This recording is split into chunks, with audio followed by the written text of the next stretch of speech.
Avant d'aller déjeuner, je vais donner la parole à Jean-Pierre Létron, représentant du MRC 92. C'est vous? Alors, si vous voulez bien vous lever.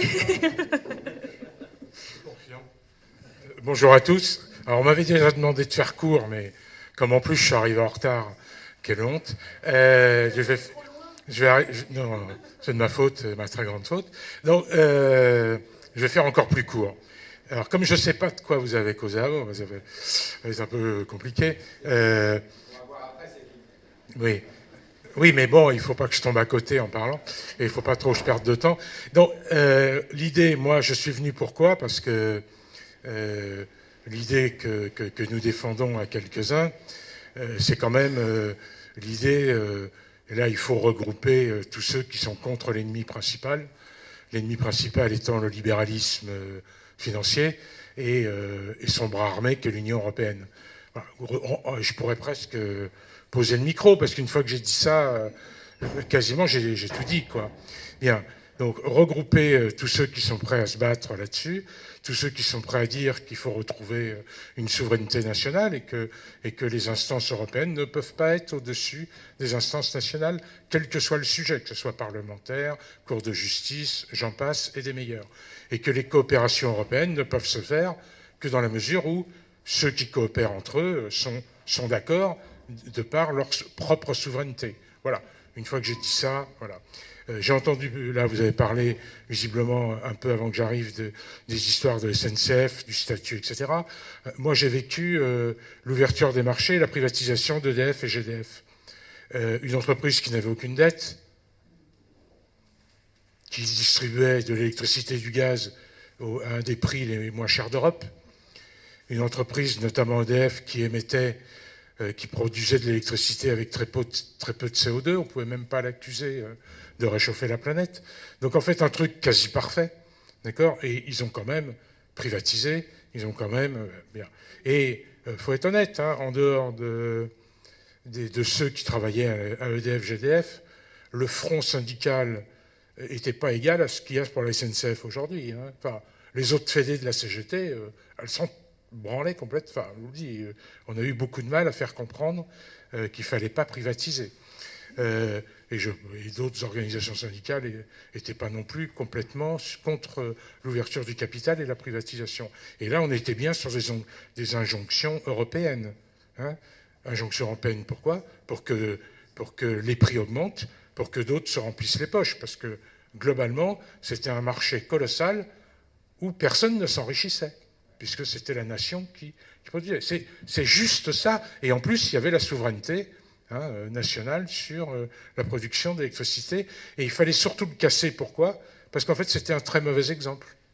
Parce que s'il ne l'avait pas cassé dans les premiers, les autres auraient pu s'appuyer sur le fait que EDF étant nationalisé, enfin étant national et fonctionnant bien, eh ben pourquoi démanteler les autres, vous voyez bien. Donc il fallait d'abord péter ce qui marchait, hein, et ils ont réussi. Voilà. Enfin, grosso modo, quelque chose près, à part que les clients ont encore du mal. Et le dernier volet, ça va être la fin des tarifs régulés en électricité, puisque le Conseil d'État, le rapporteur du Conseil d'État, a décidé cette semaine qu'il fallait supprimer le tarif réglementé de vente, le tarif bleu pour les particuliers, après avoir supprimé le tarif jaune, le tarif vert pour les entreprises.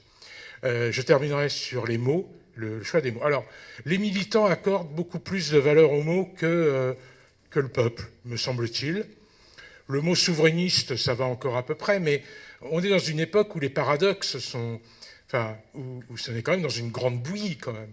Hein, quand on voit Cohn-Bendit, Goupil, aller lécher le cul à Jupiter, avec Gesmar qui regarde ça avec un plaisir... Non, là, c'est un truc de ouf, quoi. Donc, ceux qui étaient les populistes, hein, quand même... Gesmar et compagnie, avec la gauche prolétarienne, c'est quand même à ras des pâquerettes, quand même, hein, dans les années début 70. Plus populiste qu'eux, tu meurs. Enfin, c'est bien. Et eux qui aujourd'hui tiennent le discours contre des gens comme nous, hein, ils n'ont pas honte. Au même titre que dans les paradoxes, j'ai connu des gens qui, pendant très longtemps, défendaient le mur de Berlin, hein, pour protéger le communisme du capitalisme. étaient partisans de l'Union soviétique, où pour sortir de Moscou, il fallait un passeport, quoi. Ben, vous ne pouvez pas faire Moscou-Leningrad sans passeport. Les mêmes aujourd'hui sont pour abattre les frontières et que tous les migrants puissent circuler partout. C'était pas vrai pour l'Union soviétique, mais ça... Non. Donc on est dans un truc où en fait chacun essaye d'employer l'injure qui lui semble la plus adaptée au moment pour dévaloriser le contenu de ce qu'ils peuvent dire. Bon, et vous voyez qu'on peut très bien voir, je répète un truc que certains ont entendu, quand vous voyez que des gens comme Mélenchon, des gens comme Hamon, qui sont censés avoir un cerveau, pour certains débats, ils sont censés avoir un cerveau quand même, développent des idées. Alors là, c'est parce que moi je travaille dans l'énergie, c'est mon dada, qu'il faut que l'énergie soit 100% renouvelable. Là, vous vous dites que les mêmes doivent penser que la Terre est plate et que Dieu a créé Adam et Ève, parce que c'est juste aussi interplanétaire que ça. C'est-à-dire qu'on est dans une ambiance politique où il y a des gens qui racontent des super bonnes idées sur un truc à un moment, et puis sur d'autres sujets, soit parce qu'ils n'ont pas travaillé, soit parce que les mecs autour d'eux ou les nanas autour d'eux sont complètement tarés. Enfin, je sais pas, c'est juste scientifiquement pas possible.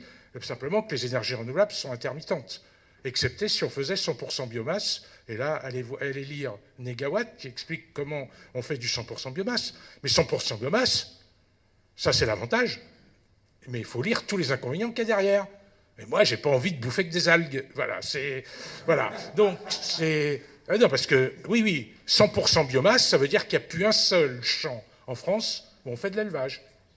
Toutes les surfaces cultivables sont cultivées pour faire de la biomasse. On bouffe plus de viande, hein, à part peut-être, je sais pas, des sauterelles, j'en sais rien, mais c'est ça, il n'y a plus d'avions, et puis l'énergie est réduite au minimum. C'est-à-dire qu'en fait, le confort des gens, la mort, bon, voilà, je vous passe ces trucs, et on sait que plus il y a d'énergie disponible, plus le niveau de vie augmente, et surtout la mortalité est plus faible.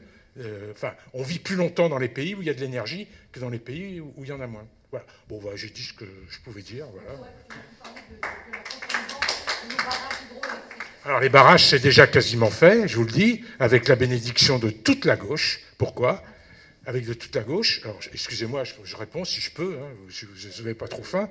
Pourquoi c'est fait ? Parce qu'en fait, le pouvoir en place, enfin le pouvoir socialiste avant, en fait, ne vend pas les barrages, contrairement à ce que même moi, j'ai tendance à dire. Ce n'est pas tout à fait vrai. En réalité, on les retire à EDF, qui en avait la concession, et on donne les concessions aux collectivités territoriales. Je ne sais pas si vous voyez la manip. Collectivités territoriales qui ne connaissent rien à ce qu'est une turbine, un barrage, qui n'ont jamais fait de béton. Enfin, bien, même pour vider leurs ordures, en général, ils passent par des appels d'offres. Donc imaginez gérer un barrage. Donc qu'est-ce qu'ils vont faire ? Ils vont faire des appels d'offres pour gérer les barrages. À partir de là, les grands énergéticiens, style Engie, à qui on avait déjà donné les barrages de la Compagnie nationale du Rhône, dans les années 2003, 2004, me semble-t-il, eux savent gérer les barrages. Voilà. Et alors, en fait, on redonne à la collectivité. Donc là, les verts, les cocos, les socialo-débiles, etc., tout ça, c'est génial. En fait, on retire à la saloperie d'entreprise nationale qui méprisait les élus, parce qu'elle était nationale. Puis surtout, elle méprisait les antinucléaires. Elle faisait du nucléaire, cette saloperie d'entreprise. Donc il fallait la punir. Et je vous assure que ça se joue comme ça. Il fallait l'exploser. Moi, j'ai des documents venant du PC qu'ils avaient un peu décolorés pour faire CGT. Où en fait, ils expliquaient ça. En fait, ils expliquaient qu'une entreprise nationale qui prenait toutes les décisions, c'était pas bon pour la démocratie. C'était surtout pas bon pour les financements du parti, puisqu'il est plus difficile d'aller chercher des sous dans une entreprise nationale que dans des petites entreprises à qui on fait des appels d'offres. C'est ça un peu quand même le fond de l'affaire. Donc là, les barrages vont être redonnés aux collectivités locales, donc il n'y a pas de privatisation. Après, si les collectivités locales ne savent pas faire et qu'elles donnent à d'autres, à Total, parce que Total veut aller là, ils ont pollué toutes les plages, ils ont fait toutes les saloperies possibles, mais ils se recyclent dans l'écologie à 2 balles, à vendre de l'électricité verte le week-end. C'est Total qui va le faire parce qu'ils viennent de racheter Direct Énergie. Vous voyez un peu la concentration capitalistique, comment elle se fait, et tout ça avec la bénédiction de Bruxelles. Hein. Bruxelles n'a pas bloqué l'achat de Direct Énergie par Total. Et l'inconvénient de filer les barrages à d'autres gens qu'EDF, c'est que l'histoire a voulu, l'histoire, c'est pas que du hasard, mais les barrages sont toujours en amont, je vous le dis, ça c'est important, des centrales nucléaires, la plupart du temps, pour les centrales nucléaires qui ne sont pas au bord de la mer. D'accord ? Donc les barrages sont à la fois des zones où on fabrique de l'électricité quand on en a besoin, et ça démarre tout de suite quand on en a besoin, puisqu'on appuie sur un bouton, il y a du jus, mais surtout, ça permet de réguler la flotte pour le refroidissement d'un certain nombre de centrales. Quand le propriétaire du barrage est le même que le propriétaire de la centrale nucléaire, tout va bien. Quand ce n'est pas le même, et que celui qui a le barrage, il est là pour faire de la thune, il ne va pas sortir de l'eau à travers les turbines quand le pays a besoin d'électricité. Il sortira de l'électricité quand le prix de l'électricité sera suffisamment élevé pour se remplir les poches. Ça change complètement la fonction du barrage. Et donc, si le barrage ne répond pas comme le premier outil industriel, quand il y a des pointes pour pouvoir alimenter, eh bien, à ce moment-là, ce sera d'autres moyens de production qui répondront à la pointe, notamment le gaz, d'accord, ou le fioul, qui démarre moins vite qu'un barrage, mais les turbines gaz, ça démarre vite. Par contre, ce n'est pas le même prix et ça émet du CO2, alors que le barrage n'émet pas de CO2. Bon, voilà, je termine là-dessus.